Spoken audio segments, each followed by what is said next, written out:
மீண்டுமாய் உங்கள் யாவரையும் இயேசுவின் நாமத்திலே நான் வாழ்த்துகிறேன். என் ஆண்டவர் நல்லவர். தொடர் செய்திகளை நாம் தியானித்து வருகிறோம். அது இந்த வாரத்தோடு முடிவடைகிறது.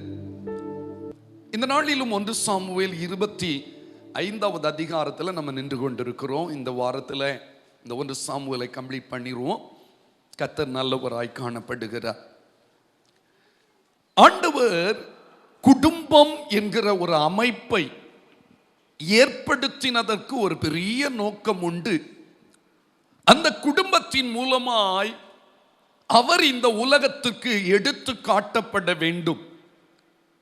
அவர் சித்தம் இந்த உலகத்திலே நிறைவேற்றப்பட வேண்டும். அவர் நோக்கம் இந்த உலகத்திலே பூர்த்தியாக்கப்பட வேண்டும்.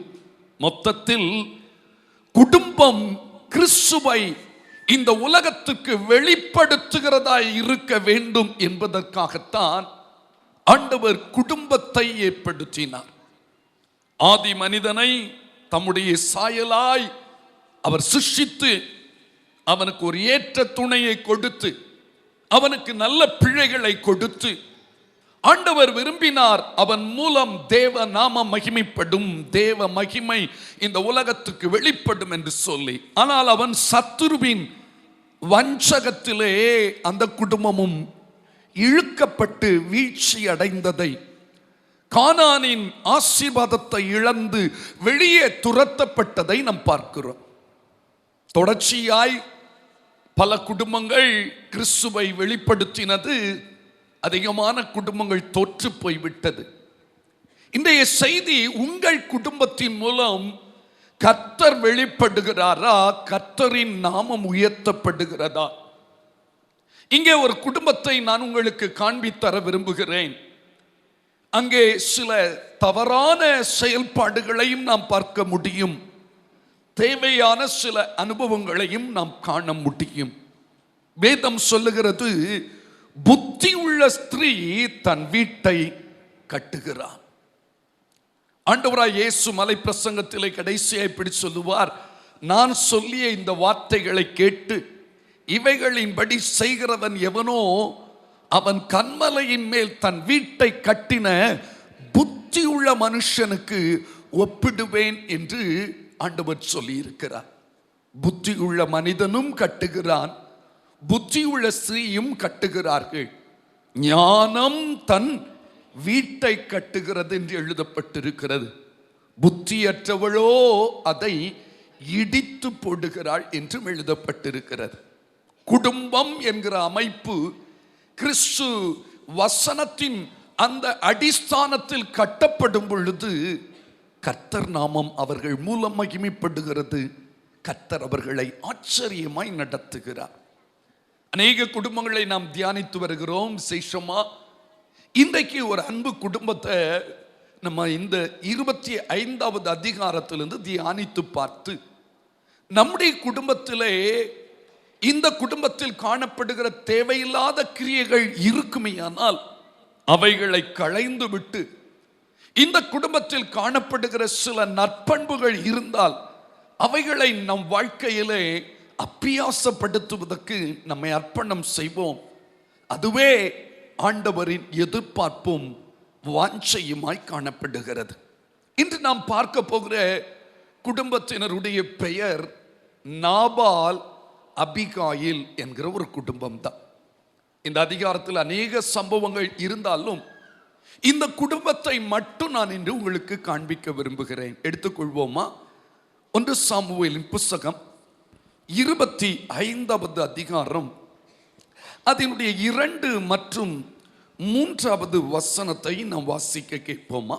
மாகோனிலே ஒரு மனுஷன் இருந்தான். மாகோனிலே ஒரு மனுஷன் இருந்தான். அவனுடைய தொழில்துறை கர்மேலில் இருந்தது. அவனுடைய தொழில்துறை கர்மேலில் இருந்தது. அந்த மனுஷன் மகா பாரி குடித்தனக்காரனாய் இருந்தான். அந்த மனுஷன் மகா பாரி குடித்தனக்காரனாய் இருந்தான். அவனுக்கு 3000 ஆடும், அவனுக்கு 3000 ஆடும், 1000 வெள்ளாடும் இருந்தது. 1000 வெள்ளாடும் இருந்தது.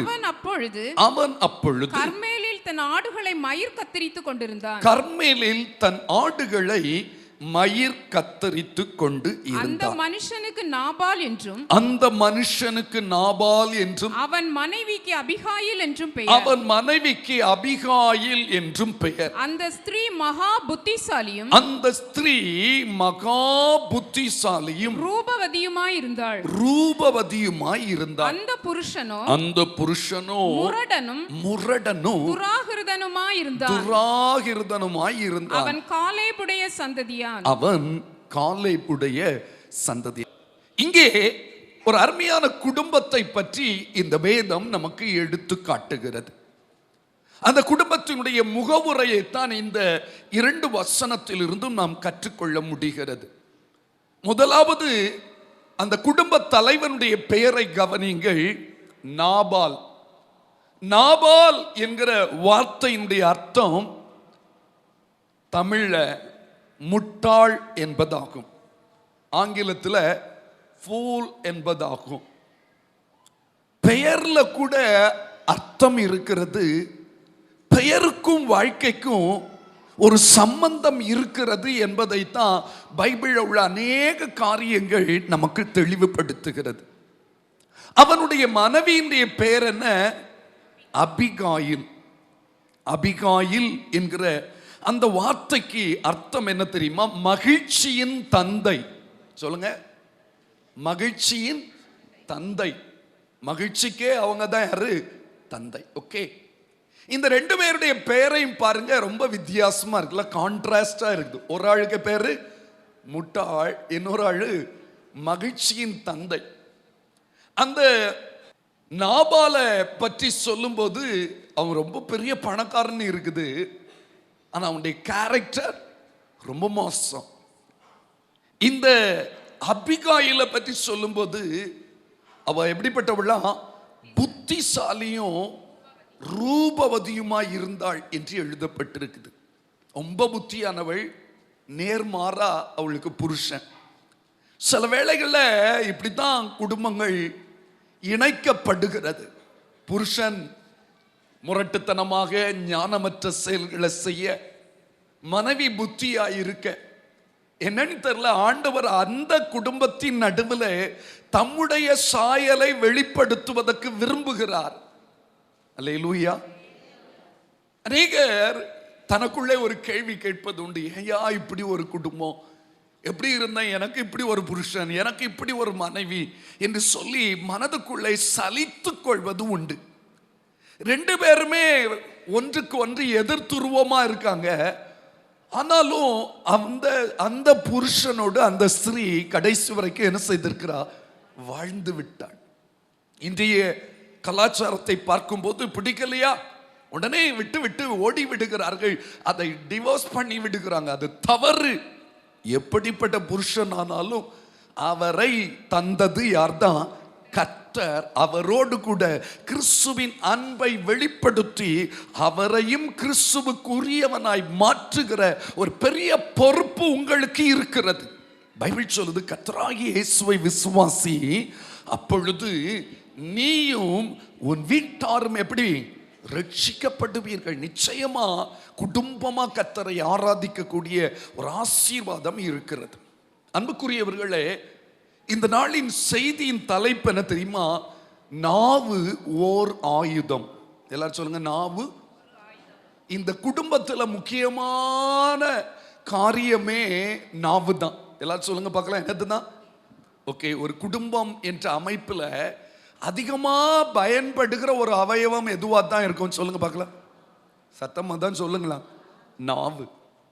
காலையில இருந்து இரவு வரை அதற்கு மட்டும் ஓய்வே இல்லை. கணவனானாலும் சரி, மனைவியானாலும் சரி, இது ஒரு ஆயுதம். இந்த ஆயுதத்தை வைத்து தாக்கவும் செய்யலாம், பாதுகாக்கவும் செய்யலாம். எல்லாம் சொல்லுங்க, தாக்கவும் செய்யலாம், பாதுகாக்கவும் செய்யலாம். இது சில இடங்களில் பட்டயமாய் குத்துகிறது, வெட்டுகிறது. இது சில இடங்களில் கேடயமாய் நம்மை பாதுகாக்கிறது. சொல்லுங்க, உங்கள் நாவு பட்டயமா இல்லது கேடயமா? இங்கே கணவன் மனைவி 2 பேரை பார்க்கிறோம். ஒரு மனிதனுடைய நாவு பட்டயமாய் இருக்கிறது, ஒரு ஸ்திரீயினுடைய நாவு கேடயமாய் குடும்பத்தை காக்கிறதாக காணப்பட்டது. பொதுவா நம்ம ஊர்ல ஒரு பழமொழி சொல்லுவாங்க, ஆவதும் சொல்லுங்க. ஆனா இந்த வீட்டை பொறுத்த அளவுல அந்த ஸ்திரீனால தான் அந்த குடும்பம் காக்கப்பட்டது, பாதுகாக்கப்பட்டது. காரணம் அவளுடைய வாயின் வார்த்தைகள். அன்புக்குரிய தெய்வ பிள்ளைகளே, வார்த்தைகளினாலே பிடிபட்டாய் என்று எழுதப்பட்டிருக்கிறது. ஜீவனும் மரணமும் எதுல தான் இருக்குது? நாவுல தான் இருக்குது. நீதிமானுடைய நாவு சுத்த வெள்ளி. நாவு இனிமையானவைகளை பேசுகிறதா இருக்கணும். அதுதான் முக்கியமான காரியம். அன்பினால் நம்முடைய நாவு நிறைந்திருக்குமே. ஆனா ஓகே, நம்முடைய இருதயம் அன்பினால் நிறைந்திருந்தா நாவில் வர்ற வார்த்தை எப்படி இருக்கும்? அன்பினால் சாரமேற்றப்பட்டதாக காணப்படும். இப்ப நான் திரும்ப வர்றேன். இந்த மனுஷனை பற்றி நம்ம முதல்ல பார்க்க போறோம். இவனுடைய பேச்சு எப்படி இருந்தது? அந்த அபிகாயிலுடைய பேச்சு எப்படி இருந்தது? நம்முடைய பேச்சு எப்படி இருந்தால் நம்முடைய குடும்பம் கிறிஸ்துவை பிரதிபலிக்கிற குடும்பமாய் காணப்படும் என்பதுதான் இந்த அதிகாரத்திலிருந்து நாம் சுருக்கமாய் கற்றுக்கொள்ள போகிறோம். கர்த்தர் நம்மோடு கூட பேசுவாராக. சந்தோஷமா ஒரு அல்லேலூயா சொல்லலாமா? இன்னும் கொஞ்சம் கூட சத்தம் அல்லேலூயா சொல்லு. ரெண்டே தலைப்பு தான் கொடுத்திருக்கேன். ஞானமற்ற நாபால், ஞானமுள்ள அபிகாயில். ஞானமற்ற நாபால், ஞானமுள்ள அபிகாயில். ரெண்டு பேர்த்தையும் குறைவு இருக்குது, ரெண்டு பேர்த்தையும் நிறைவும் இருக்குது. அதான் உங்களுக்கு சுட்டி காண்பிக்க போறேன். ஆங்கிலத்தில் அதை போடுப்பா. 2வது 3வது வசனத்தை நம்ம பார்க்கும்போது இந்த மனுஷனை பற்றி பாருங்க. Now there was a man in Maon whose business and possessions were in Carmel, and the man was very rich. He had 3,000 sheep and 1,000 goats, and he was shearing his sheep in Carmel என்று எழுதப்பட்டிருக்குது. ஸ்தோத்திரம். இங்கே தமிழ இப்படி போட்டிருக்கு பாருங்க. 2வது வசனம், மாகோனிலே ஒரு மனுஷன் இருந்தான், அவனுடைய தொழில்துறை கர்மேலில் இருந்தது. அந்த மனுஷன் மகாபாரி. ஆமா, நான் தப்பா சொல்லிட்டேன், பெரிய குடிகாரன்ட்டேன். சரியா? நீங்க வாசித்தாலும் அப்படிதான் உங்களுக்கு புரிஞ்சிருக்கும். மகாபாரி குடித்தனக்காரன், இரவு பகலா குடிப்பவன் அப்படின்னு நினைச்சிட்டேன். ஆனா இங்கிலீஷ்ல வாசிப்பது தான் தெரியுது. and the man was very rich. இந்த தமிழ் டிரான்ஸ்லேஷனுக்கு அர்த்தம் என்ன தெரியுமா? அவன் மிகவும் செல்வந்தன், மிகப்பெரிய பணக்காரனா காணப்பட்டான், பெரிய ஐஸ்வர்யவான். அவனுக்கு 3000 ஆடுகள் இருந்துதான். ஸ்தோத்திரம். ஆமா, 3000 ஆடும் 1000 வெள்ளாடும் இருந்ததுதான். ஸ்தோத்திரம். அங்க பாருங்க, அடுத்த வசனத்தை பாருங்க, அடுத்த வசனத்தை பாருங்க. Now the man's name was Nabal and his wife's name was Abigail. She was intelligent and beautiful in appearance, but the man was harsh and evil in his dealings. He was a Calebite என்று எழுதப்பட்டது. அவன் ரொம்ப மோசமானவனா இருக்கான். இங்க பாருங்க, அவன் பெரிய பணக்காரனா இருக்கிறான். ஒருவேளை பணத்தினால் ஐஸ்வர்யவானா இருக்கலாம், குணத்தில் அவன் ரொம்ப தரித்திரவானா இருக்கான். இன்றும் நிறைய பேர் ஐஸ்வர்யவான் என்று பணத்தினாலே பாராட்டப்படலாம், ஆனா அவனுடைய குணத்தில் ஐஸ்வர்யமா இருக்கிறோமா என்பதுதான் முக்கியம். அவரா பெரிய ஆபீசருங்க, ரொம்ப சம்பாதிக்கிறார், பெரிய பரம்பரை பணக்காரர் எல்லாம் சொல்லுவாங்க. ஆனா குணம் முக்கியம். பணமா குணமா? குணமே முக்கியம் அல்லவோ? ஆண்டவர் இன்று நம்மோடு கூட பேசுகிறார். நம்முடைய வாழ்க்கையை பற்றி எப்படிப்பட்ட சாட்சி இருக்குது? 2 பேரை பற்றி இங்க இருக்குது. ஸ்திரீயை பற்றி, அபிகாயிலை பற்றி சொல்லப்படுது. அவர் எப்படி சொல்லுங்க? she was intelligent and beautiful in appearance. ஸ்தோத்திரம். இன்டெலிஜென்ட் இருக்குது. இன்னொரு டிரான்ஸ்லேஷன்ல இருக்குது குட் அண்டர்ஸ்டாண்டிங் அப்படி எழுதி இருக்குது. நல்லா புரிந்து கொள்ளத்தக்க புத்தி கூர்மை உடையவளா இருக்கிறார். ரொம்ப அழகானவள்னு சொல்லி தமிழ்ல ரூபவதின்னு சொல்லி இருக்குது. தமிழ் பைபிள்ல 3 பேரை ரூபவதின்னு சொல்லி இருக்குது. யாராவது சொல்லுங்க பார்க்கலாம். யாரெல்லாம்? ராகேல ரூபவதின்னு சொல்லியிருக்குது, எஸ்தர ரூபவதின்னு சொல்லியிருக்குது, மூன்றாவது அபிகாயில், இன்னொரு ஆள மகா ரூபவதின்னு சொல்லியிருக்குது.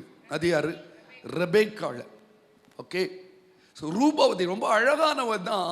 ஆனா கிடைச்ச புருஷன் ஒரு நற்கிரியை இல்லாத முரடனா இருக்கு. தமிழ் டிரான்ஸ்லேஷன் பாருங்க, அந்த புருஷனும் முரடனும் துராகிருதனுமாய் இருந்தான் என்று எழுதப்பட்டிருக்கு. அவன் காலேபுடைய சந்ததியான். காலேப் கர்த்தரை உத்தமமாய் பின்பற்றி கானானுக்குள் போன 2 பேர்ல ஒரு மனுஷன். ஆனா அவனுடைய சந்ததியிலும் இப்படிப்பட்ட ஒரு மனிதன் பிறந்திருக்கிறது வேதனைக்குரிய ஒரு உண்மை.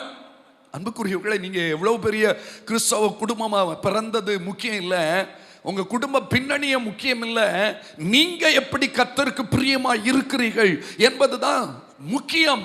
அது சாட்சி உள்ள ஜீவியம் செய்வதற்கு அது நம்மை வழி நடத்துகிறதா இருக்கணும். அல்லேலூயா சொல்லலாமா? கொஞ்சம் கூட சத்தமா அல்லேலூயா சொல்ல.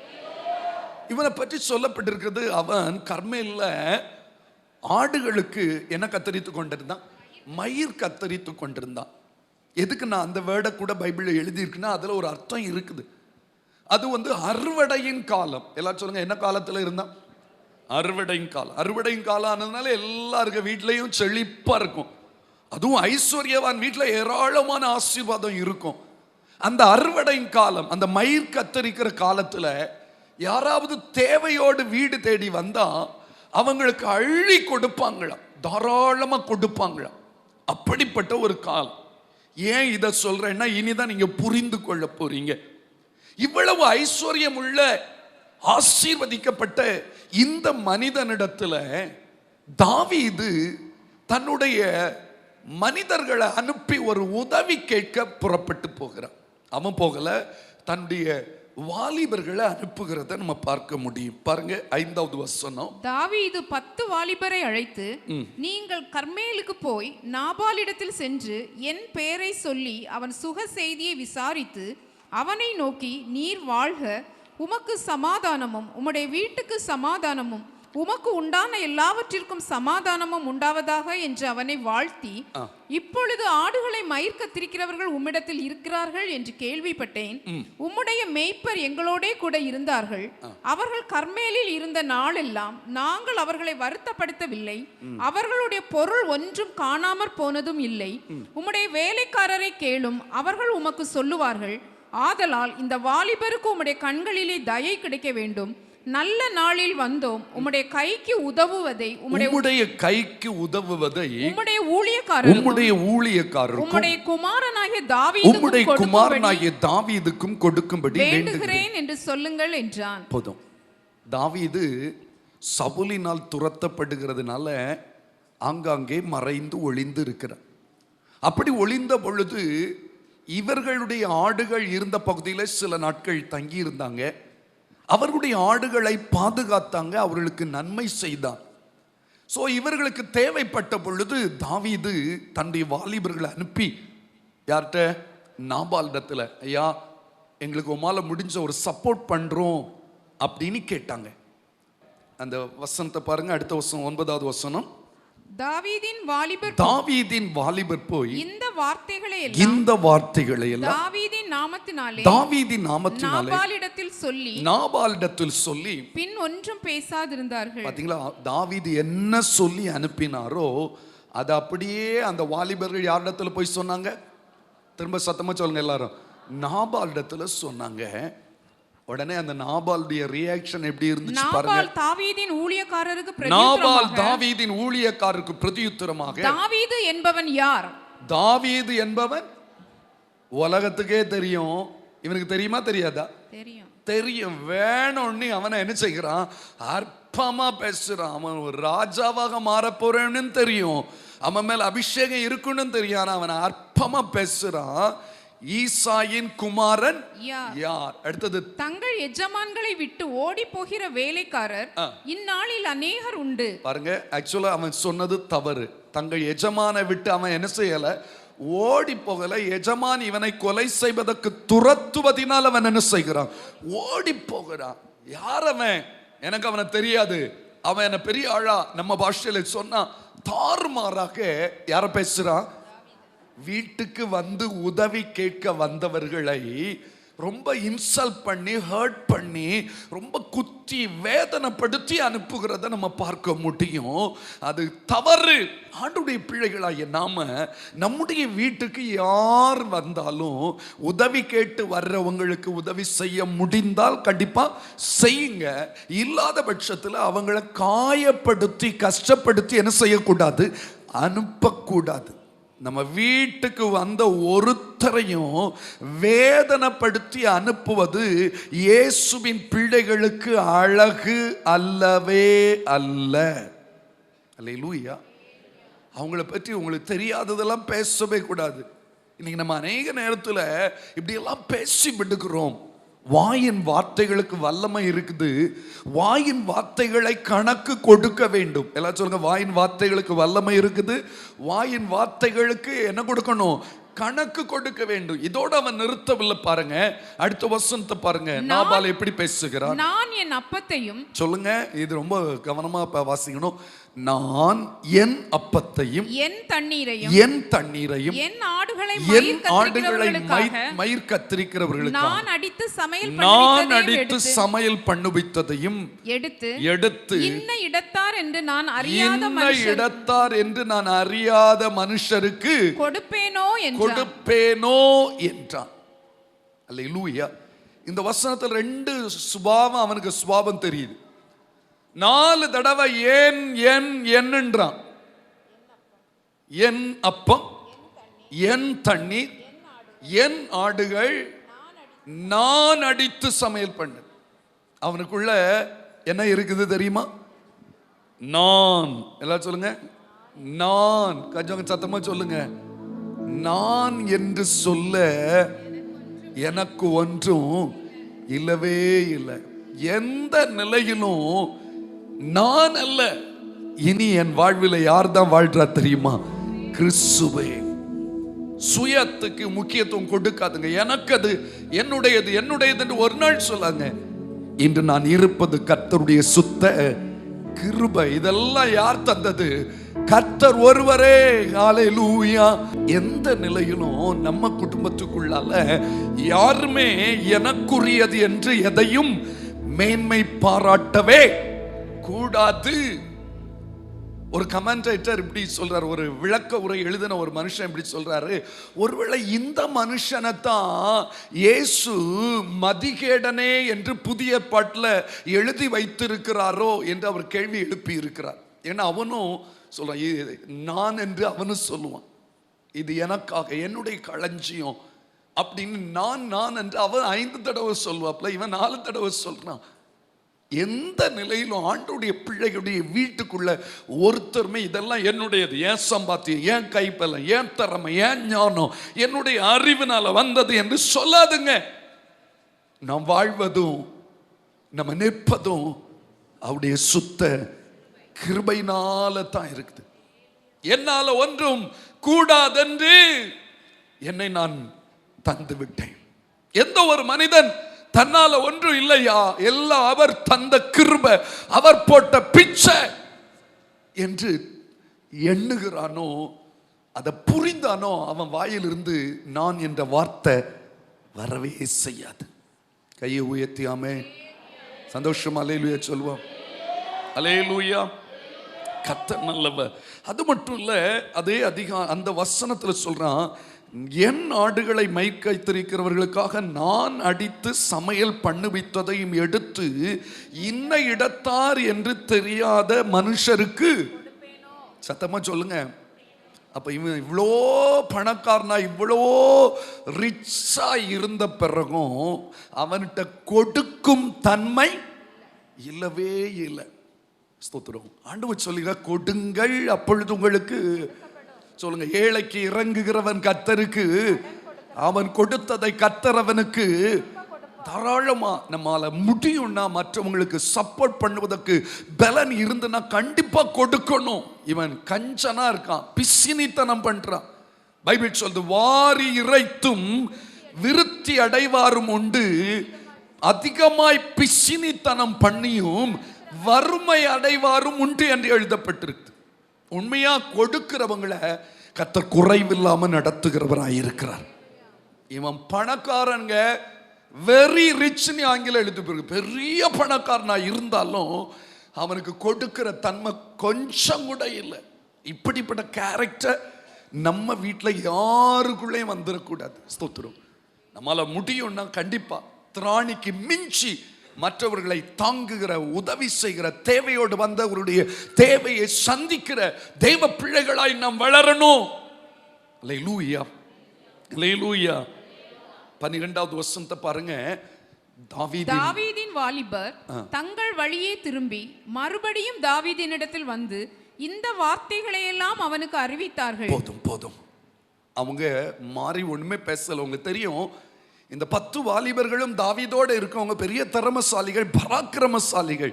அவன் பேசினதுக்கு இவங்க கோபப்பட்டிருந்தா என்ன வேணாலும் செய்திருக்கலாம். ஆனா ஒண்ணுமே பேசாம அவங்க வீட்டுக்கு வந்துட்டாங்க. தாவீதிடத்தில் வந்து சொல்றாங்க, தாவீதுக்கு கோபம் வந்து விட்டது.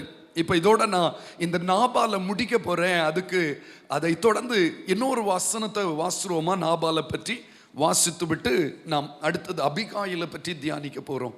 25வது அதிகாரம் 36வது வசனத்தை பாருங்க. 36வது வசனம். அபிகாயில் நாபாலிடத்தில் வந்தபோது இதோ ராஜ விருந்துக்கு ஒப்பான விருந்து அவன் வீட்டிலே நடந்தது. போதும், அவன் வீட்டில் என்ன செய்தது?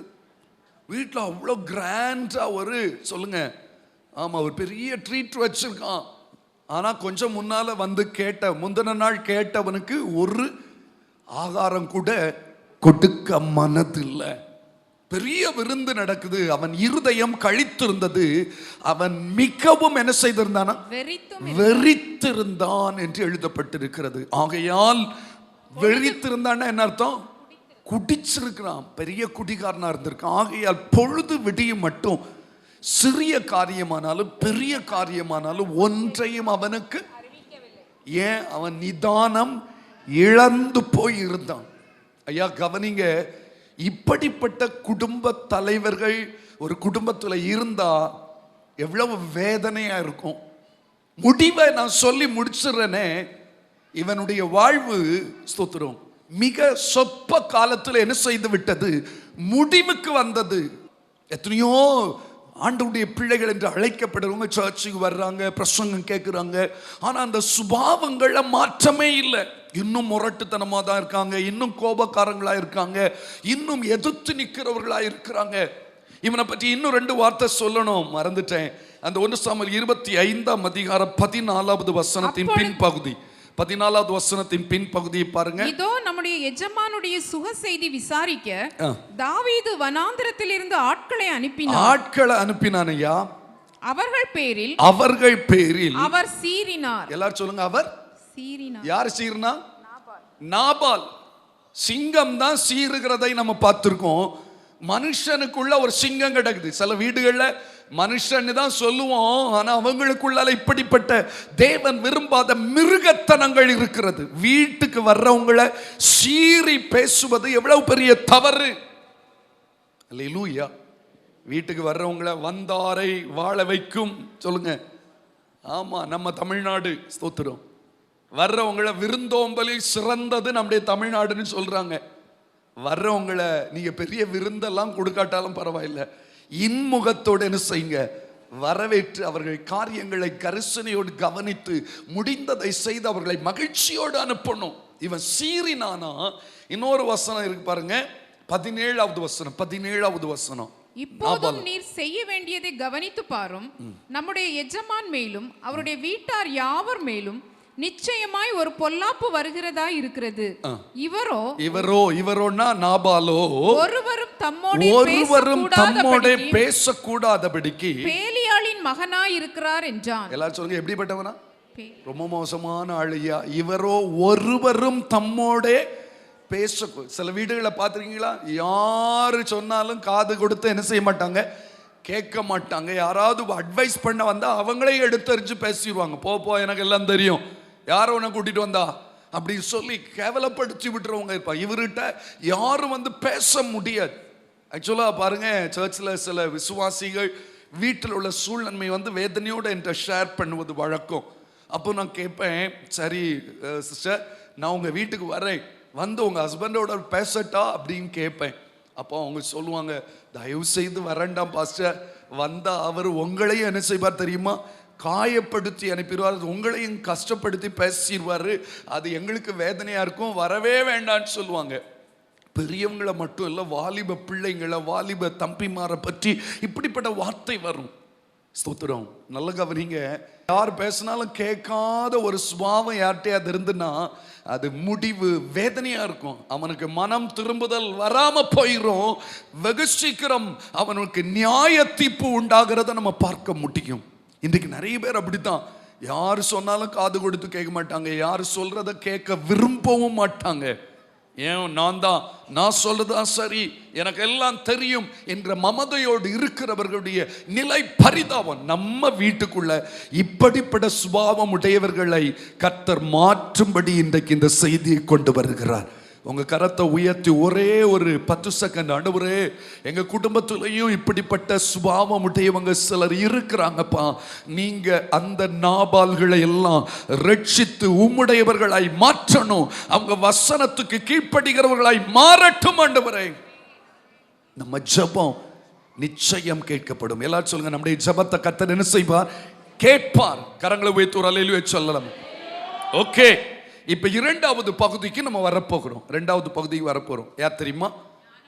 ஆமா, ஞானமுள்ள அபிகாயிலை பற்றி பார்க்க போறோம். ஓகேயா, எடுத்துக்கலாமா? 18வது வசனத்திலிருந்து நம்ம வாசிக்க கேட்போமா? 18வது வசனத்திலிருந்து. அப்பொழுது அபிகாயில் தீவிரமாய் 200 அப்பங்களையும் 2 துருத்தி திராட்சரசத்தையும் சமையல் பண்ணப்பட்ட 5 ஆடுகளையும் 5 படி வறுத்த பயிற்றையும் வற்றலாக்கப்பட்ட 100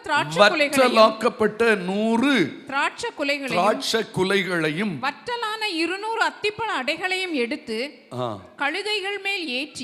போதும். இப்ப கவனிங்க, சொல்லி முடிக்க போறேன். எல்லாரும் கவனிக்கும்படி அன்பாய் கேட்டுக்கொள்கிறேன். இந்த செய்தியை தாவீது கேள்விப்பட்ட உடனே தாவீதுக்கு என்ன வந்துட்டு? சத்தமா சொல்லுங்க, கோபம் வந்துட்டு. கோபப்பட்டு எல்லாரும் பட்டயத்தை கட்டி கொள்ளுங்கள் சொல்லிட்டு எல்லாரும் வேகமா இவங்க இந்த நாபாலுடைய குடும்பத்தை அழிப்பதற்காக தீவிரமா வர்றாங்க. இதை புரிந்து கொண்ட வேலைக்காரன், நாபாலுடைய வேலைக்காரன் ஒருவன் ஓடோடி வருகிறான். அபிகாயில பார்த்து, மாமா இப்படி ஒரு மேட்டர், நம்ம உங்க புருஷனாரு வந்த ஆட்களை வேதனைப்படுத்தி அனுப்பிவிட்டார். ஒண்ணு எனக்கு புரியுது, ஏதோ ஒரு பொல்லாப்பு வரப்போகுது, நீங்க செய்ய வேண்டியதை சீக்கிரமா செய்யுங்க, ஏதாவது ஒரு நல்ல காரியம் செய்யுங்கன்னு சொன்ன உடனே இந்த அபிகாயில் நல்ல ஒரு அண்டர்ஸ்டாண்டிங் உள்ள ஒரு ஸ்திரீ. எல்லாம் சொல்லுங்க, நல்ல புரிந்து கொள்ளுதல், சூழ்நிலைமை புரிந்து கொள்ளுகிற ஸ்திரீகள் தான் குடும்பத்தின் வெற்றிக்கு காரணமாக இருக்க முடியும். அல்லேலூயா. கையை அசைச்சு அல்லேலூயா சொல்லுங்களேன். அல்லேலூயா. ஆமென். அப்படிப்பட்ட ஸ்திரீகளை பெற்ற புருஷன்மார் மிகப்பெரிய பாக்கியசாலிகள். சூழ்நிலை புரிஞ்சுட்டாங்க. புரிந்த உடனே என்ன செய்கிறாங்க? வேகமா பார்க்கும்போது தீவிரமாய். அப்பொழுது அபிகாயில், சொல்லுங்க, அந்த வேர்டு ரொம்ப முக்கியம். தீவிரமாய்னா என்ன அர்த்தம்? ரொம்ப சீக்கிரமா. ஏன் அப்படி தீவிரமாய் என்ற வார்த்தை உபயோகப்படுத்தப்பட்டிருக்குன்னா, தாமதிக்கிற ஒவ்வொரு வினாடியும் என் குடும்பத்துக்கு என்ன வரப்போகுது?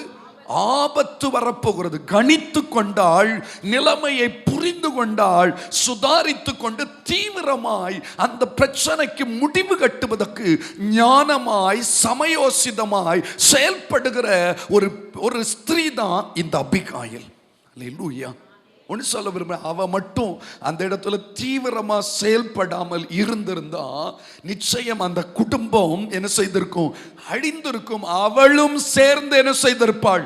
அழிந்து போயிருப்பாள். இந்த குடும்பம் அழியாததற்கு காரணம் ஞானமாய் செயல்பட்ட ஒரு அபிகாயில். அதே போல இயேசுவின் நாமத்தில் சொல்றேன், வரப்போகிற தீமைகளின் காலத்துக்கு, அழிவுக்கு தப்புவதற்கு உங்களை ஒரு அபிகாயிலாய் உங்கள் குடும்பத்தில் கர்த்தர் தெரிந்தெடுத்து வைத்திருக்கிறார். உங்கள் நிமித்தம் உங்கள் குடும்பம் என்ன செய்யப்பட வேண்டும்? அழிவுக்கு தப்புவிக்கப்பட வேண்டும். ஹல்லேலூயா. சத்துருவானவன் குடும்பத்தை ஒன்றுமில்லாமல் ஆக்குவதற்காக அவன் அதிக பிரயாசப்படுகிறான். அவனுடைய எண்ணங்கள் பலிக்காதபடிக்கு இருக்க வேண்டுமானால் ஒவ்வொரு குடும்பத்திலும் ஒரு அபிகாயில் தீவிரம் காட்ட வேண்டும். எதிரியின் சூழ்ச்சிகளை முறியடிக்கும்படியாய், அழிவுக்கு தப்பிக்கொள்ளும்படியான காரியங்களை செய்வதற்கு ஞானமுள்ளவர்களாய் செயல்பட வேண்டும். ஹல்லேலூயா. எனக்கு ஆச்சரியமா இருந்துச்சு பாருங்க. அவ தீவிரமா எதெல்லாம் ரெடி பண்ணிட்டாளா சொல்லுங்க?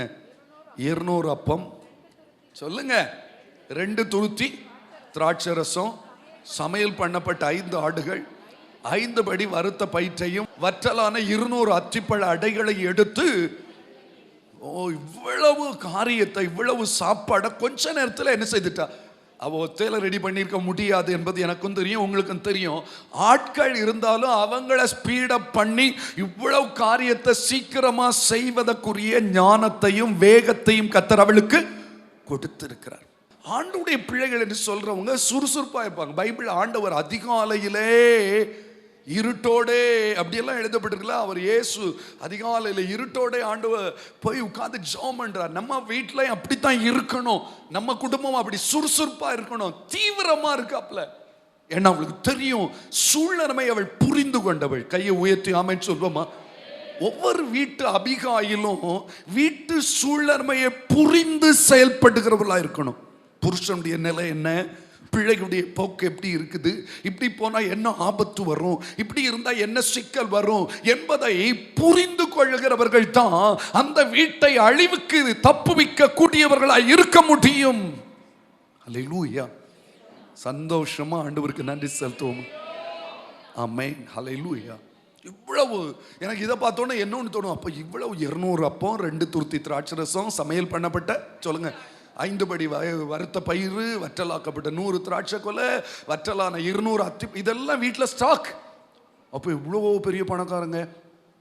ஆனால் குடும்பத் தலைவர் 5 பைசா யாருக்கும் கொடுக்க மாட்டார்.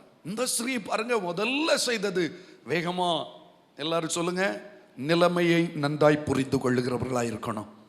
உங்க குடும்பத்தின் சூழ்நிலைமையை புரிந்து கொள்வது மட்டுமல்ல, அந்த சூழ்நிலைமைக்கு ஏற்றாற் போல ஞானமுள்ள செயல்பாடுகளை வெளிப்படுத்துகிறவர்களாக இருக்கணும். அதான் ரொம்ப முக்கியம். இப்ப எல்லாம் ரெடி பண்ணிட்டா எங்க போறா தெரியுமா? யாரை பார்க்க போறா தெரியுமா? தாவீதை. அடுத்த வசனத்தை வாசிக்க, தன் வேலைக்காரரை பார்த்து, நீங்கள் எனக்கு முன்னே போங்கள், இதோ நான் உங்கள் பின்னே வருகிறேன் என்று சொல்லி அனுப்பினாள். தன் புருஷனாகிய நாபாலுக்கு அதை அறிவிக்கவில்லை. ஆமென். தன் புருஷனாகிய நாபாலுக்கு அதை அறிவிக்கவில்லை. இது ஞானமா ஞானம் இல்லையா? சொல்லுங்க, இது ஞானமா ஞானம் இல்லையா? ஆமா. இந்த டைம்ல மட்டும் அவரே ஃபுல் குடியில கிடப்பார். போய் விஷயம் தெரியுமா, நான் அவங்க சாப்பாடு கொண்டு கொடுக்க போறேன் அப்படி சொல்லி பாருங்க, உடனே சாப்பாடு ஆக்கிடுவார். ஸ்தோத்திரம். இல்லை கவனிங்க, எதை குடும்பத்தில் பேசணும், எதை பேசக்கூடாது, அதை எப்போ பேசணும், எப்போ பேசக்கூடாது என்பதை பற்றிய ஞானத்தை கர்த்தரிடத்திலிருந்து பெற்றுக்கொள்ளணும். தேவையில்லாத காரியத்தை தேவையில்லாத நேரத்தில் பேச போய் அநேக குடும்பங்களிலே மகிழ்ச்சி ஒன்றுமில்லாமல் போயிருக்குது. வீட்டுக்குள்ள தேவையில்லாத பிரச்சனைகள் எழுப்பி இருக்குது. ஆண்டவரே, எனக்கு ஞானத்தை தாரும், பேசுவதற்கு வேண்டிய சமயத்தை அறிந்து பேசுவதற்கு வேண்டிய ஞானத்தை எனக்கு தாரும் அப்படி ஜெபிக்க வேண்டும். அடுத்த வசனத்தை பாருங்க. அவள் ஒரு கழுதையின் மேல் ஏறி மலையின் மறைவில் இறங்கி வருகையில், இதோ தாவீதும் அவன் மனுஷரும் அவளுக்கு எதிராக இறங்கி வந்தார்கள். அவர்களை சந்தித்தாள். தாவீது தன் ஜனங்களை நோக்கி, அடுத்த வசனம் 22 போயிருமா? அவனுக்கு உண்டான எல்லாவற்றிலும் 23 அபிகாயில் தாவீதை காண்கையில் தீவிரமாய் கழுதையை விட்டு இறங்கி தாவீதுக்கு நேராக தரையில் முகம் குப்புற விழுந்து பணிந்து, போதும், தரையில் சத்தமா சொல்லுங்க. இப்ப இந்த இடத்துல முக்கியமான காரியத்தை நான் சொல்ல விரும்புறேன். தாவீதுக்கு எந்த விதத்திலும் அபிகாயிலுடைய குடும்பம் குறைந்தது ஒன்றும் இல்லை. தாவீது தான் இப்ப வனாந்தரத்தில் ஓடிட்டு இருக்கான், ஒரு ஆதரவும் இல்லை. ஆனா இவங்க குடும்பமா பெரிய பணக்கார குடும்பம். ஆனாலும் சூழ்நிலைமையை புரிகிறா. இப்ப நம்ம இறங்கினாதான் நம்ம குடும்பம் என்ன செய்யப்படும், தப்புவிக்கப்படும் என்பதை புரிந்து கொண்டு தாவீதை கண்ட உடனே நேரா தரையில முகங்குப்புற விழுந்து பணிந்து, என் ஆண்டவனே அப்படி சொல்ற பாருங்க, தாழ்த்துகிறாள். எல்லாம் சொல்லுங்க, என்ன செய்கிறான்? சில இடங்கள்ல பெருமையினாலே குடும்பங்கள் கெட்டு போகிறது. எல்லாம் சொல்லுங்க, எதனால சொல்லுங்க? பெருமையினால கெட்டுப்போன குடும்பங்கள் உண்டு, தாழ்மையினால உயர்த்தப்பட்ட குடும்பங்கள் உண்டு. ஆண்டவரே, எங்க குடும்பத்துள்ள ஒவ்வொருவரும் தாழ்மையின் சிந்தையை தரித்தவர்களாயிருக்கணும். எல்லாம் சொல்லுங்க, என்ன சிந்தை வேணும்? சத்தமா சொல்லுங்க. நான் யார் தெரியுமா? முடியாது, மாறவே மாட்டேன் அப்படின்னு சொன்னா அப்படியே தான் இருக்கணும். அல்லேலூயா சொல்லலாமா? நம்ம கொஞ்சம் இறங்கணும். கொஞ்சம் பக்கத்தில் பார்த்து சொல்லுங்க, நம்ம கொஞ்சம் தலையை குனிஞ்சு இருக்கக்கூடாது, கொஞ்சம் இறங்கணும். கையை உயர்த்தி ஆமேன்னு சொல்லலாமா? அல்லேலூயா. சிலர்லாம் ஒன்றுமே தெரியாத மாதிரி வைப்போம். நான் யார் தெரியுமா, என்ன குறையாது அப்படி சொல்லவே கூடாது. அல்லேலூயா. சண்டை போடக்கூடாது. அல்லேலூயா சொல்லுவோம். ஆமாம், இறங்கி போகணும். இறங்காட்டா இறங்க வைப்பார் கர்த்தர் மேலே இருந்து. ஆமே.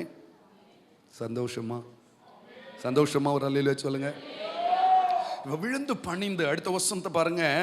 அடுத்த வசனம் 24. அவன் பாதத்திலே விழுந்து என் ஆண்டவனே, இந்த பாதகம் என்மேல் சுமரட்டும். உம்முடைய அடியாளுடைய வார்த்தைகளை நீர் கேட்கும் பொருட்டாக உம்முடைய அடியாளும் அது செவி கேட்க பேச வேண்டும். பாருங்க, அவன்கிட்ட போய் கெஞ்சுறா. என்ன சொல்றாப்ல? என் ஆண்டவனே, இந்த பாதகம் சொல்லுங்க. எங்க புருஷன் தப்பு செய்தது உண்மைதான், அதெல்லாவற்றையும் நான் ஏற்றுக்கொள்றேன். ஏன் அப்படி சொன்னா, புருஷனுக்குன்னா பெரிய பிரச்சனை, நான் சொன்னா கொஞ்சம் அந்த கோபம் என்ன செய்யும்? குறையும்.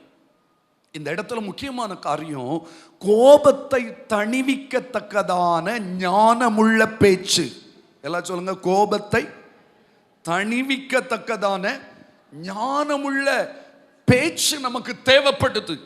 நம்ம ஊர்ல ஒரு பழமொழி உண்டுல்ல, ஸ்தோத்திரம், எரிகிற தீயில எண்ணெயை ஊற்றக்கூடாது, எரிகிற தீயில தண்ணியை ஊற்றி என்ன செய்யணும்?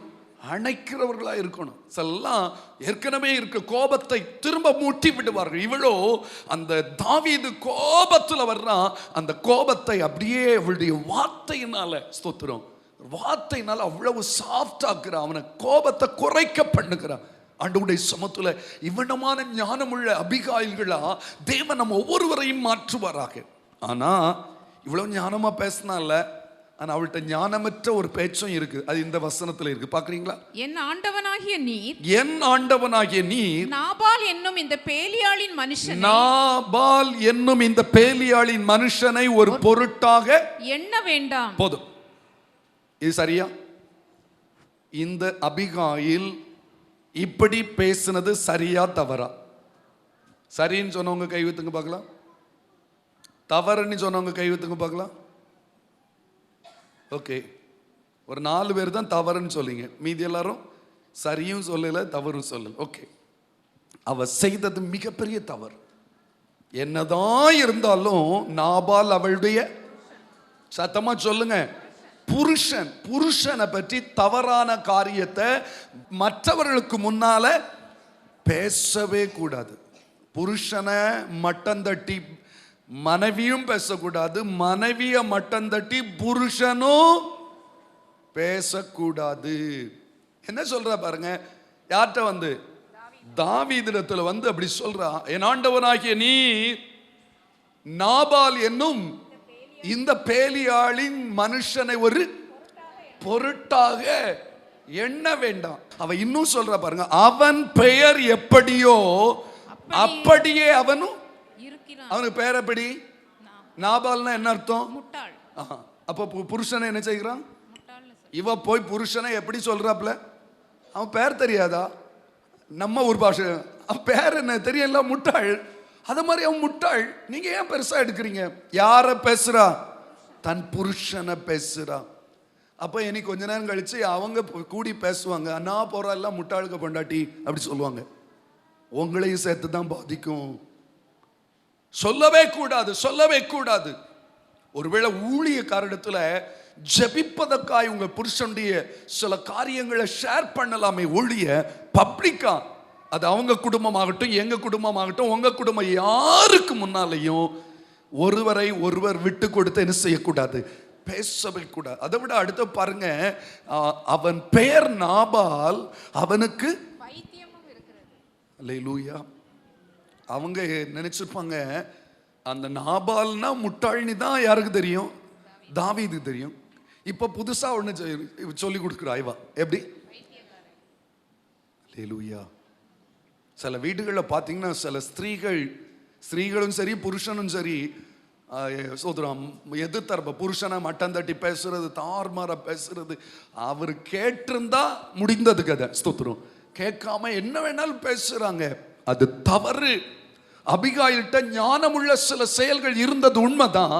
அதே நேரத்தில் ஞானமற்ற சில கிரியைகளையும் அவள் வைத்திருந்தாள்.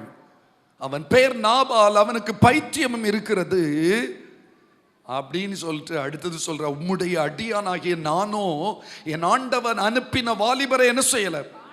இது உண்மை. இது அவ சொல்றது உண்மையான காரியம். கற்றிருந்தா உங்களை நான் நிச்சயமா வெறுமனே அனுப்பி இருக்க மாட்டேன். ஞானமா பேசுறா, ஆனா இதுல ஞான குறைவா சில வார்த்தைகளை ஆட் பண்ணி இந்த மேட்ரை அந்த இடத்துல சொல்ல வேண்டிய அவசியமே இல்லாம இருந்துச்சு. அவனை சமாளிப்பதற்கு எத்தனையோ காரியங்கள் இருக்கு. அடுத்த வசனத்தை பாருங்க. இப்போதும் என் ஆண்டவனே, நீர் ரத்தம் சிந்த வரவும் உம்முடைய கை நீதியை சரி கட்டவும் கர்த்தர் உமக்கு இடம் கொடுக்கவில்லை என்பதை கர்த்தருடைய ஜீவனை கொண்டும். இப்ப அங்க யாரையும் கொண்டு வந்துட்டா பாருங்க. யாரை கொண்டு வர்றா? ஏன்னா தாவீதுக்கு கர்த்தர்னு சொன்னாலே ஆள் மாறிடுவான். கர்த்தர் உமக்கு இடம் கொடுக்கவில்லை என்பதை கர்த்தருடைய ஜீவனை கொண்டும் உம்முடைய ஜீவனை கொண்டும் சொல்லுகிறேன் அப்படின்னு சொல்லி அடுத்தது திரும்பவும் ஒரு தப்பு பண்றான். இப்போதும் உம்முடைய சத்துருக்களும் என் ஆண்டவனுக்கு விரோதமாக பொல்லாப்பு தேடுகிறவர்களும். சொல்லுங்க, நாபால் யாரு? அவளுக்கு புருஷன். நாபாலை போல் ஆகடவனா பைத்தியமாக கடவர்கள். யாரு? தாம் புருஷனுடைய பாதிப்பை அவ அதனால தனக்கு தான் பாதிப்பு என்பதை உணராம பேசுறார். தயவு செய்து ஆண்டவரை அறிந்த பிள்ளைங்க உண்மையிலே தேவ அன்பினால் நிரப்பப்பட்டவர்களா இருந்தா புருஷனை மற்றவர்களுக்கு முன்னால் விட்டு கொடுக்க மாட்டாங்க, மனைவியையும் மற்றவர்களுக்கு முன்னால என்ன செய்ய மாட்டாங்க, விட்டு கொடுக்க மாட்டாங்க. அல்லேலூயா. இன்னைக்கு ரொம்ப அமைதியா எல்லாரும் கேட்டுட்டு இருக்கீங்க. வீட்டில் போய் தான் இருக்குது. கேட்டியா? ஸ்தோத்திரம். பிரசங்கம் கேட்டியா அப்படின்ட்டு சிலர் இன்னைக்கு யூடியூபை திரும்ப நோண்டி பார்த்து அதை மட்டும் கட் பண்ணி மனைவிக்கு அனுப்பி கொடுக்க போறான். பார்த்தீங்களா, இந்த இதெல்லாம் கவனி, பாஸ்டர் என்னை பிரசங்கம் பண்ணார் அப்படின்ட்டு. அல்லேலூயா. சத்தமா அல்லேலூயா சொல்லுங்க. மொத்தத்துல சுருக்கமா சொன்னா அழகா அவனை பேசி என்ன செய்துட்டா, அம்மா அவனை சமாளிச்சதை பார்க்க முடியும். அன்புக்குரியவர்களே, அந்த இடத்துல 27வது வசனத்தை பாருங்க. இப்போது உமது அடியாள் என் ஆண்டவனுக்கு கொண்டு வந்த காணிக்கையை ஏற்றுக்கொண்டு என் ஆண்டவனை பின்பற்றுகிற வாலிபருக்கு கொடுப்பீராக. ஆமா, வெகுமதியானது பிரபுவுக்கு கொடுக்கும் வெகுமதி அவன் குரோதத்தை என்ன செய்யுமா, தனிய பண்ணும். இந்த கோபமான சிச்சுவேஷன்ல அவனுக்கு தேவையான சாப்பாடு, தேவையான காரியங்களை, தின்பண்டங்களை கொடுப்பதுனால அவனுக்கு கோபம் இன்னும் என்ன செய்கிறது, தணிகிறத நம்ம பார்க்க முடியும். வாசிங்க 28. உமது அடியாளின் பாதகத்தை மன்னியும், கர்த்தர் என் ஆண்டவனுக்கு நிலையான வீட்டை நிச்சயமாக கட்டுவார். என் ஆண்டவன் கர்த்தருடைய யுத்தங்களை நடத்துகிறவராமே. நீர் உயிரோடே இருக்கும் நாளில் ஒரு பொல்லாப்பும் உம்மிலே காணப்படாதிருப்பதாக. நீர் உயிரோடு இருக்கும்போது ஒரு பொல்லாப்பும் உனக்கு வந்துடக்கூடாது, உங்ககிட்ட எந்த தவறும் வந்துடக்கூடாது, ரத்தம் சிந்திடக்கூடாது. அதே நேரத்தில் என் பாவத்தை என்ன செய்துரும், மன்னித்துரும். ரொம்ப போல்டா மன்னிப்பு கேட்கிறான். எப்படியும் அந்த மனிதனுடைய கோபத்தை இவள் ஞானமுள்ள வார்த்தையினால் தனிய பண்ணினாள். ஒன்னே ஒண்ணுதான், இந்த குடும்பம் தப்புவிக்கப்பட்டதுக்கு ஒரே ஒரு காரணம், அபிகாயிலுடைய ஞானமுள்ள, சாதுரிய ஞானமுள்ள பேச்சு என்பதை மறுக்கவே முடியாது. கரங்களை உயர்த்தி ஆண்டவரை துதிக்க போகிறோமா? நம்முடைய குடும்பமும் தப்புவிக்கப்பட வேண்டுமானா அது கோபாக்கினி ஆகட்டும், சத்துருவின் வஞ்சகமாகட்டும், எல்லாவற்றுக்கும் நம்முடைய குடும்பம் தப்புவிக்கப்படணும்னா நம்ம வீட்டில் உள்ள ஒவ்வொருவரும் எப்படி பேசணும், ஞானமாய் பேசணும். எல்லாம் சொல்ல, கோபமாய் பேசக்கூடாது. சத்தமா சொல்ல, கோபமாய் பேசக்கூடாது, ஞானமா பேசணும், ஞானமா பேசணும். ஆண்டவரிடத்தில் இன்றைக்கு கேட்க போற ஒரே ஒரு காரியம் அது, ஆண்டவரே இந்த அபிகாயில போல எனக்கு ஞானமுள்ள உதடை தாரும். எல்லாம் சொல்லுங்க, ஞானமுள்ள உதட்டை தாரும். நீதிமானுடைய நாவு சுத்த வெளி, துன்மார்க்கனுடைய மனமோ அற்ப விலையும் பெறாது என்று எழுதப்படுகிறது. சுத்த வெளியாக நம்முடைய நாவு பிரகாசிக்கத்தக்கதாக, நம்முடைய நாவு வேல்யூபிள் வேர்ட்ஸை மட்டும் யூஸ் பண்ணத்தக்கதாக நம்ம ஜெபிக்க போகிறோம். உங்க எல்லாருக்கும் தெரியும், நடந்த சம்பவத்தை நான் சொல்லி முடிக்கிறேன். இப்பொழுது தாவீது என்ன செய்து விட்டான் தெரியுமா? கோபம் சொல்லுங்க தணிந்து செய்ய நினைத்த பொல்லாப்பை செய்யாமல் அவன் என்ன செய்து விட்டான்? திரும்பி போய் விட்டான். வீட்டுக்கு வருகிறா, இவன் குடித்து வெறித்து கும்மாளமிட்டு கொண்டிருக்கும் பொழுது அன்றைக்கு ஒண்ணுமே செய்யவில்லை. அடுத்த நாள் தான் செய்ததை சொல்லுகிறான். நல்ல மனுஷனா இருந்தா என்ன செய்திருக்கணும்? ஓகே, நல்ல ஒரு மனைவி நல்லபடியா செய்து நம்ம குடும்பத்தை, நான் ஏதோ கோபத்துல சொல்லிட்டேன், நீ ஞானமாய் செயல்பட்டான்னு சொல்லி இருக்கணும். ஆனால் அவனோ இப்படி என் மனைவி செய்து விட்டாளே என்று வைராக்கியமா அதுல நொந்து போனவனா, அதோடு ஆண்டவர் அவனை வாதித்ததினால 10 நாள்ல செத்து போயிட்டான். மனம் திரும்பாதவன் நிச்சயமா ஒரு நாள் சொல்லுங்க நியாய தீர்ப்புக்கு இலக்காகி விட முடியும். ஆனால் மனம் திரும்பினால் இன்றும் உங்களுக்கு ஆச்சரியமான வாசலை கர்த்தர் ஆயத்தப்படுத்தி வைத்திருக்கிறார். எல்லாருக்குள்ளேயும் தவறுகள் வருகிறது உண்மைதான். ஆனா தன்னை திருத்தி கொண்டு ஆண்டவரே ஞானமுள்ள ஒரு வார்த்தையை பேசுகிற ஒரு குடும்பத்தின் அங்கத்தினராய் என்னை மாற்றும் என்று சொல்லி நாம் ஜெபிக்கணும். நடந்த சம்பவத்தை நான் சொல்லி இன்னும் ஒரு 2 நிமிஷம் கூட பேசி முடிக்கிறேன். பாருங்க, புருஷன் செத்து போயிட்டான். அதுக்கப்புறம் இவ வாழ்க்கை வித்தியாசமானது. இவள் யாருக்கு மனைவியானாள்? தாவீதுக்கு மனைவியாய் மாறிவிட்டாள். அது சரியா தவறா அதை நான் இப்போ வாதிட வரல. மொத்தத்தில் சொன்ன அது தவறு தான். தாவீதுடைய குடும்ப வாழ்க்கை சந்தோஷமாகவே இல்லவே இல்லை. ஆண்டுடைய இருதயத்திற்கு ஏற்ற மனிதனாக இருந்தது உண்மைதான். ஆனால் சில தவறுகள் அவன் குடும்பத்தின் மகிழ்ச்சியை தொடர்ச்சியாய் தலைமுறைகள் தோறும் அது கெடுத்து கொண்டே இருந்தது. எனக்கு அன்பானவர்களே, ஒரு மனிதன் கர்த்தருக்கு சித்தமானதை தான் தன்னுடைய வாழ்வின் எல்லா நிலையிலும் செய்ய வேண்டும். இன்று ஆண்டவரே என் குடும்பத்தில் நானாகட்டும், என் மனைவி ஆகட்டும், நானாகட்டும், என் புருஷனாகட்டும், என் பிள்ளைகள் ஆகட்டும், பேசுகிறதுல ஞானமுள்ள பேச்சு, அன்பு நிறைந்த பேச்சு எனக்கு வேணும்ப்பா. அன்பினால் என்னை நிரப்பிவிடும். என் இருதயம் அன்பினால் நிரம்பி விட்டதென்றா என் வாயிலிருந்து வர்ற வார்த்தையும் அன்பினால் நிரப்பப்பட்டதா இருக்குமே. எத்தனை பேர் கேட்க விரும்புறீங்க? அன்புள்ள குடும்பம் ஆச்சரியமான ஆசீர்வாதத்தை பெற்றுக்கொள்ள முடியும். இயேசுவின் குடும்பம் ஒன்று உண்டு, அன்பு நிறைந்த இடம் உண்டு. எல்லாரும் சேர்ந்து பாடுவோமா? ஹல்லேலூயா, ஹல்லேலூயா. இயேசுவின் குடும்பம் ஒன்று உண்டு. முழங்கால் படிடுவோம். அன்பு நிறைந்திடும் இடம் உண்டு. பாடுவோம். இயேசுவின் குடும்பம் ஒன்று உண்டு, அன்பு நிறைந்திடும் இடம் உண்டு. உயர்வும் இல்லை, அங்கு தாழ்வும் இல்லை, ஏழை இல்லை, பணக்காரன் இல்லை. உயர்வும் இல்லை, அங்கு தாழ்வும் இல்லை, ஏழை இல்லை, பணக்காரன் இல்லை. ராஜாதி ராஜா இயேசு என்றென்றும் ஆண்டிடுவார். ராஜாதி ராஜா இயேசு ஆண்டவரே என்றென்றும் மீந்திடுவார். நம்ம எல்லாரும் சில நிமிடங்கள் கர்த்தரை உயர்த்தலாமா? தெய்வ பிள்ளைகள் எல்லாரும், ஆண்டவரே அந்த ஞானமுள்ள இருதயத்தை எனக்கு தாரும், ஞானமுள்ள நாவை எங்களுக்கு தாரும். ஆண்டவரே அன்பினால் நிறைந்த வார்த்தைகளை பேசுகிறவர்களாக எங்கள் ஒவ்வொருவரை நீர் உருமாற்றம் அடைய செய்யும். எங்க வீடு உம்மால் கட்டி எழுப்பப்படுகிற வீடாய் மாறணும். எங்கள் குடும்பம் என்கிற உறவிலே உம்முடைய நாம மகிமைப்படணும். உம்முடைய சாயல் இந்த உலகத்தில் வெளிப்படணும். கிறிஸ்துவை பிரதிபலிக்கிற ஒரு புத்தி உள்ள குடும்பமாய் நாங்கள் காணப்பட எங்களை நீர் ஆயத்தப்படுத்துகிறபடியால் ஸ்தோத்திரம் ஆண்டவரே. ஹல்லேலூயா. எங்கள் வாயின் வார்த்தைகளும் எங்கள் இருதயத்தின் தியானமும் உம்முடைய சமூகத்தில் பிரீதியாய் இருக்கட்டும் ஆண்டவரே.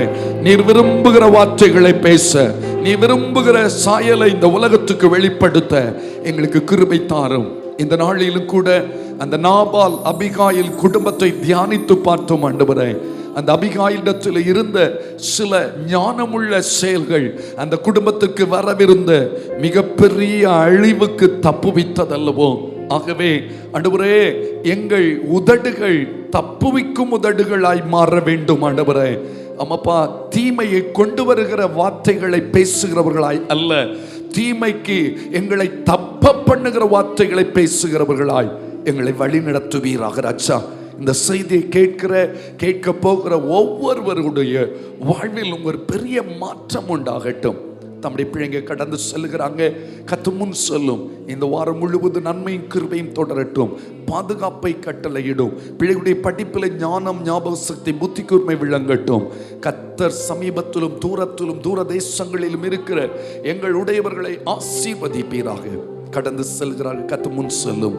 எங்களோடு கூட இருப்பவரும் குடும்பத்தை கட்டி எழுப்புவதற்கு வேண்டிய ஞானத்தை கிருபையாய் தருகிற தெய்வமாம் இயேசுவின் நாமத்தில் ஜெபிக்கிறோம். ஜெபம் கேளும் ஜீவனுள்ள நல்ல பிதாவே.